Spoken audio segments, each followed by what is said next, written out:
Tonight's headlines: President Marcos wants meeting on imported onions pricing. President Marcos orders extension of e-visas for some foreign nationals. Philippine economy up by 7.2% in quarter 4. DOH logs 181 new COVID-19 cases. Shear line in Amihan to affect parts of the country. ADB OKs $500 million loan to boost Philippine labor market recovery. And Philippine stocks down on earnings reports. Good evening. Today is Thursday, January 26, 2023. I am Omer Navarro Manuel and this is Tribune News on Q. Here are the stories for this evening. President Ferdinand Marcos Jr. has ordered a meeting of stakeholders after the Department of Agriculture noticed that the imported onions were being sold at 180 to 200 pesos a kilo. The DA is looking to achieve 170 pesos for a kilo of onions in 2023, even in certain months when they will be sold for 80 pesos a kilo. The Bureau of Plant Industry earlier said onions recently imported by the government have already arrived in the country, and with this development, the price of onion is expected to go down with the increase in supply. Reports said some are hoping that the DA's pronouncement that the price of onions will go down to 80 pesos per kilo will happen soon.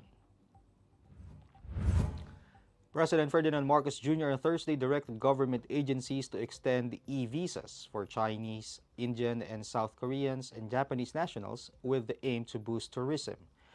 Marcos issued the order during a meeting with the Private Sector Advisory Council Tourism Sector Group in Malacanang, where the council advises the president to achieve the government's economic goals.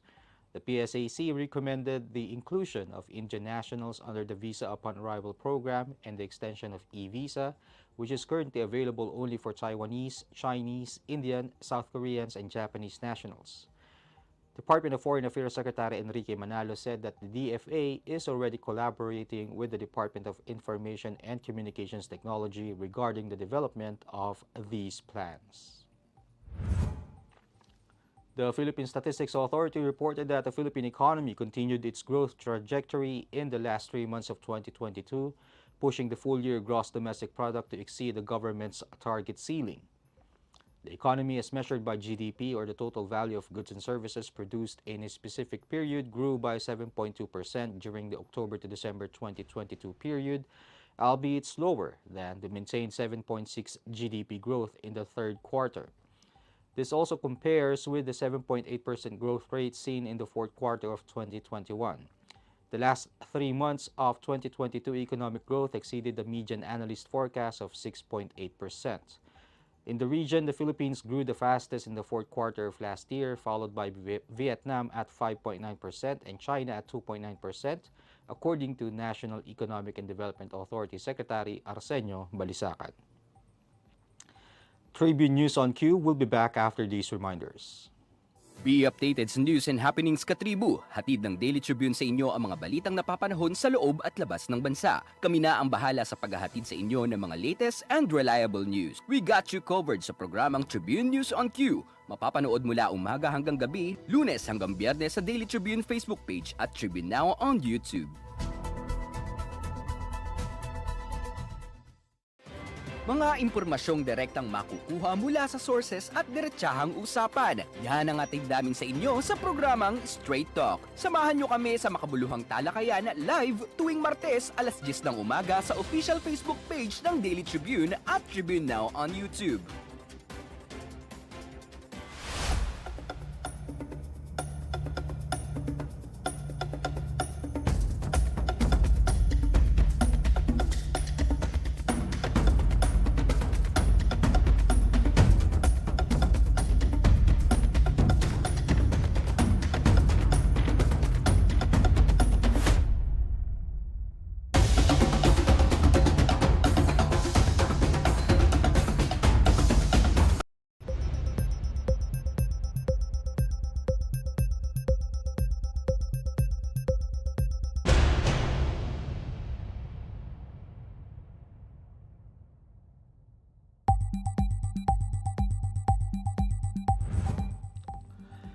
In other news, the Department of Health on Thursday registered 181 new COVID-19 cases, while the active tally dropped to 10,074.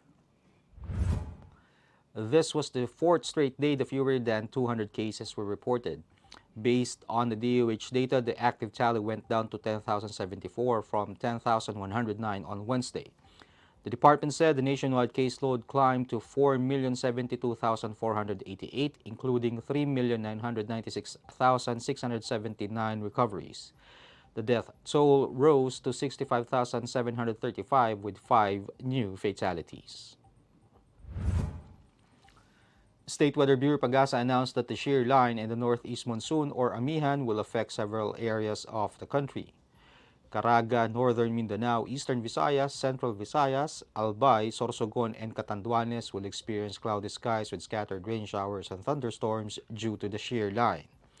Cagayan Valley, Cordillera Region, the rest of Bicol Region, Aurora, Quezon, Oriental Mindoro, Marinduque, and Romblon will have cloudy skies with rains due to Amihan with possible flash floods or landslides due to moderate to at times heavy rains. Metro Manila and the rest of Luzon will experience partly cloudy to cloudy skies with light rains. In business, the Asian Development Bank on Thursday said it approved a $500 million policy-based loan to assist the Philippines in addressing the impact of COVID-19 pandemic on the labor market. Lodged under the Post-COVID-19 Business and Employment Recovery Program, the loan aims to provide the government assistance in liberalizing the business and investment environment to boost employment. It also aims to support initiatives that expand labor market programs that address skills mismatches and promote training to reskill and retool workers so that they can meet the current demands of the job market. To recall, the number of jobless Filipinos stood at 2.18 million last November, down from the 2.24 million recorded in the previous month, according to the Philippine Statistics Authority. And the local stock barometer ended Thursday down as investors monitored corporate earnings reports of listed firms both here and in the United States, while the peso gained against the US dollar. The Philippine Stock Exchange Index shed 0.55% or 38.66 points to 7,042.70 at the closing bell. The broader all shares went down by 0.27% or 9.87 points to 3,692.89. Services posted the biggest drop among the sectoral indices with a decline of 1.64%. It was trailed by mining and oil at 0.69%, industrial at 0.62%, holding firms at 0.29%, financials at 0.26%, and property at 0.13%. Volume reached 1.34 billion shares amounting to 5.11 billion pesos. Advancers led decliners at 107 to 99, while 49 shares were unchanged. Meanwhile, the local currency gained against the US dollar after it finished the day at 54.4 from Wednesday's 54.63 close. That wraps up the stories tonight. Catch us again tomorrow only here at Daily Tribune's Facebook page. Again, this is Elmer Navarro Manuel and you're watching Tribune News on Cue. Stay safe, stay healthy, and stay at home. Good night, and God bless us all.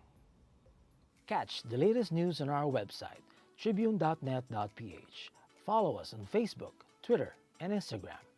Subscribe to our YouTube channel, Tribune Now. Download the Daily Tribune app on Apple Store for iOS and Google Play for Android to get the latest and most comprehensive news online. Daily Tribune invites you to join its Viber community, Tribune, to get updates on the hottest news on politics, business, sports, lifestyle, and entertainment. Emoticons of the Tribune mascot Tercito are available on our community Viber.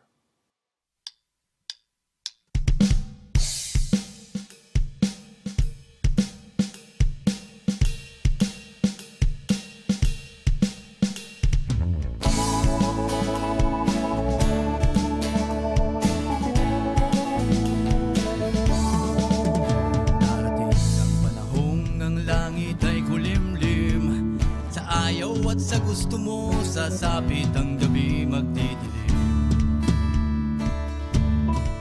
Hindi kailangang kumapit sa patalim, bagkus lumapit, humawak ng maigting. Sa taimtim na panalangin ibulong sa kanya anumang daing at hiling. Walang makakapigil sa pusong nanggigigil, hindi titigil. Na maniwala, magtiwala, di ka dapat mabahala, manatili kang mababala. Humingala, hindi hihinto sa pagtakbo. Tuloy ang laban, maghihintay na may paninindigan.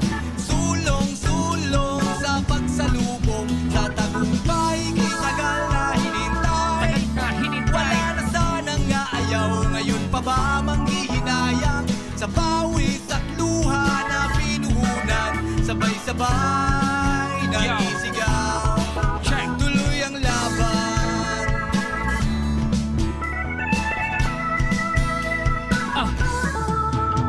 Kalamidad ako'y inuunos, pundasyon ko'y nagbisto lang mga tulos, katawang lupa'y hilahot ng lubos.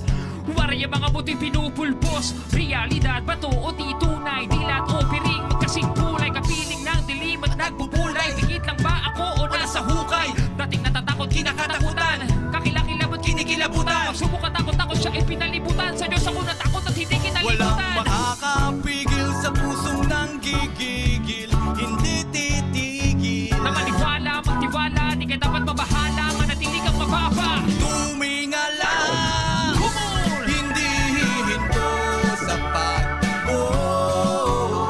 Tuloy ang laban, maghihintay na may paninindigan. Sulong-sulong sa pagsalubong, sa tagumpay kay tagal na hinintay. Tagal na hinintay. Wala na sanang nga ayaw, ngayon pa ba manghihinaya? Sa pawis at luha na pinuhunan, sabay-sabay na isigaw. Isigaw. Kahit na ako'y nasasaktan, kahit na aking nararanasan ang kalungkutan. Bawat hakbang ay pinag-aralan, di tinangging nahirapan. Di malilimutan ang alas ng pagkabigo, habang naghihilom lakas sa loob ang nabubuo.